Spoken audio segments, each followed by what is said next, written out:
Lakini baadhi ya mashabiki wanasema Yanga pia tayari wameshatoka, lakini Yanga wenyewe wanasema sisi bado hatujatoka, sisi tunakwenda robo na tayari dalili zishaanza kuonekana. Msemaji wa Young Africa amezungumza kuwa mambo makubwa yanakwenda kutokea hata kama mmetukatia tamaa. Nini unakiona hapo?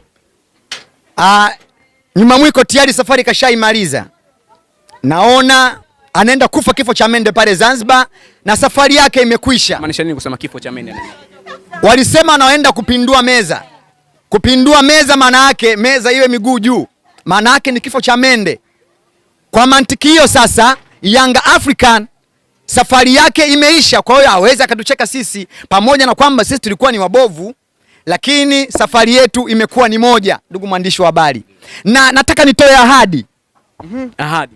Nataka niweke ahadi. Ahadi kuhusiana na Simba Yanga. Kuhusiana na Yanga pale Zanzibar. Akipindua meza. Yanga akipindua meza. Wewe kama nabii wa Simba sasa. Mimi kama nabii niliyopewa na maono na Mwenyezi Mungu. Naweka ahadi.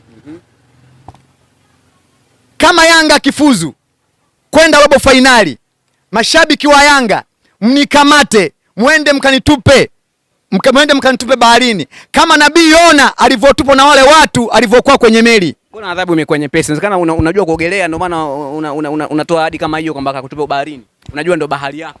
Mwenyezi Mungu ataniokoa kama alivyomwokoa nabii Yona, atanitumia samaki kula nimeze. Lakini kama siponitumia samaki na nife, lakini Yanga hawezi akafuzu.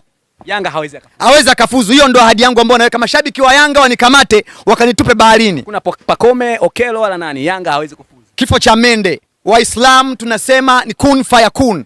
Bwana kaongea neno zito sana, kun fayakun. Ni nabii wa Simba au tunapenda kumuita ndugu yangu kabisa Dani ambaye nimezungumza naye hapa mambo mawili matatu. Mimi naitwa Mpinga Shari, hii ni Hot Busy. Asante.